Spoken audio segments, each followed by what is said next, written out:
भगवान की जय। तो श्री सूत जी ने कहा कि हे ऋषि मुनियों, अब मैं आगे की कथा सुनाता हूँ। प्राचीन काल में कहते काशी नगरी में एक निर्धन ब्राह्मण रहा करता था, कहते जिसका नाम था सतानंद ब्राह्मण। कहते सतानंद ब्राह्मण था, बहुत गरीब था, बड़े कष्ट से अपना जीवन व्यतीत करता था। और कहते हैं जिस दिन उसको भिक्षा नहीं मिलती थी, उस दिन भूखे पेट ही सो जाता था।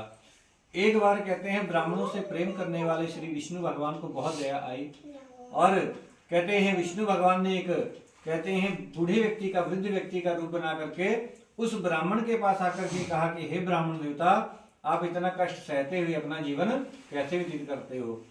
अब ब्राह्मण ने हाथ जोड़ लिए, कहा महाराज बहुत गरीब ब्राह्मण हूँ, आय का कोई साधन नहीं है, इसलिए किसी प्रकार भिक्षा मांग करके अपना जीवन यापन करता हूँ। अगर आप मेरी गरीबी दूर करने का कोई उपाय जानते हो तो मुझे अवश्य बतलाइए।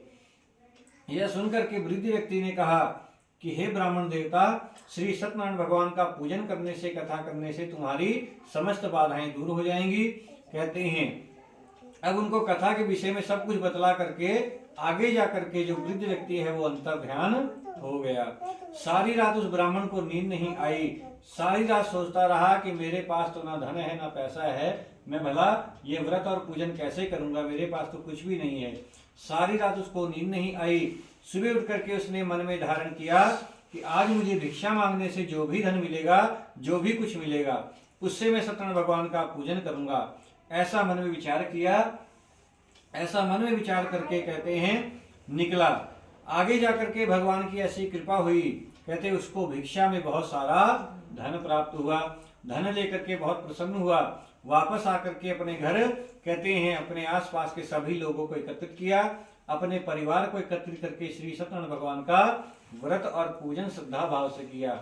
और उसके श्रद्धा भाव से पूजन करने से, प्रसाद ग्रहण करने से कुछ ही समय बाद उस ब्राह्मण की सारी गरीबी दूर हो गई।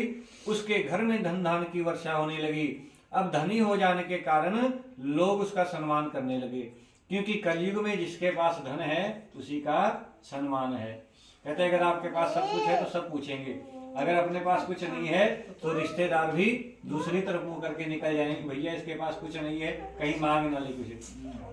कहते हैं कि अगर भगवान की कृपा जिस पे बनी हुई है उसको सब पूछेंगे। कहते हैं रामायण में भी तुलसीदास जी ने लिखा है, कहते जा परी कृपा राम की होई, ता परी कृपा करही सब कोई। जिसपे भगवान की कृपा होती है उस पे सब कृपा करते हैं। और भगवान की कृपा कब होती है? कहते सन्मुख होई जीव मुहि जबहि। भगवान कहते हैं कि जो मेरे सामने हाथ जोड़ करके आ जाता है मैं उसके सभी कष्ट दूर कर देता हूँ। सन्मुख होई जीव मुहि जबहि, जन्म कोटि अघनासहि तबहि। भगवान कहते हैं कि जो मेरे सामने हाथ जोड़ करके श्रद्धा से आ जाता है उसके मैं सभी कष्ट दूर कर देता हूँ। अब ब्राह्मण के पास जब धन आ गया सब उसका सम्मान करने लगे। कहते हैं जो ब्राह्मण है कहते खुशी खुशी हर महीने श्री सत्यनारायण भगवान का पूजन करने लगा। हर महीने कहते हैं पूर्णिमा के दिन श्री सत्यनारायण भगवान का पूजन करता था। एक बार वहां पर जंगल से लकड़ियां काट कर लाता हुआ एक लकड़हारा आया। लकड़हारे को बहुत प्यास लगी थी और उसने दूर पे देखा तो बहुत भीड़ लगी थी। जैसे हम लोग कथा कर रहे हैं बैठ के, वैसे ही वो जो कहते हैं ब्राह्मण था सबको बुला करके कथा कर रहा था।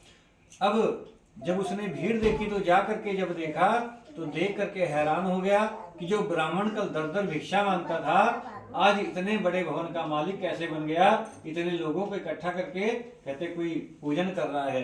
यह देख करके हैरान हो गया, वहां बैठ गया और सबके साथ उसको भी प्रसाद दिया। तब कहते हैं लकड़हारे ने ब्राह्मण से कहा, हे ब्राह्मण देवता, ये आप किसका पूजन कर रहे हो, इसे करने से क्या होता है? ब्राह्मण ने कहा कि मैं श्री सत्यनारायण भगवान का पूजन कर रहा हूँ। कहते इनकी कृपा से ही मेरी सारी गरीबी दूर हो गई, इनकी कृपा से ही कहते मेरे घर में धन धान की वर्षा होने लगी। यह सुन करके लकड़हारा बहुत प्रसन्न हुआ और लकड़हारे ने भी प्रसाद ग्रहण करके अपने लकड़ी का गट्ठर सर पर उठाया और वहां से चला गया। अब रास्ते में लकड़हारा सोच रहा है कि आज मुझे भी लकड़ियां बेचने से जो धन मिलेगा मैं भी श्री सत्यनारायण भगवान का पूजन करूंगा। ऐसा मन में संकल्प लिया और आगे जाकर के भगवान की ऐसी कृपा हुई कि उसको लकड़ियों के दुगने दाम प्राप्त हुए। धन लेकर के बहुत प्रसन्न हुआ, अपने घर आया।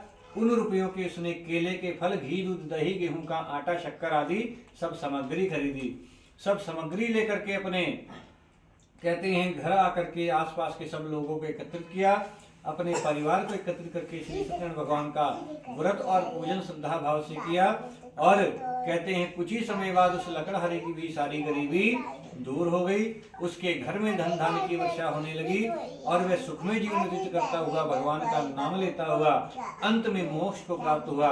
इसलिए स्कंद पुराणे देवाखंडे श्री सत्यनाथायाम द्वितीय अध्याय। बोलो सत्यनारायण भगवान की।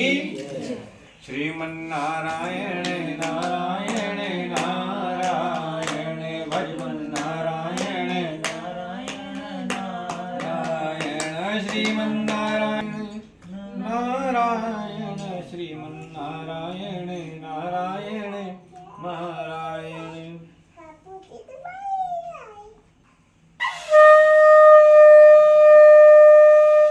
बोल विष्णु भगवान की जय।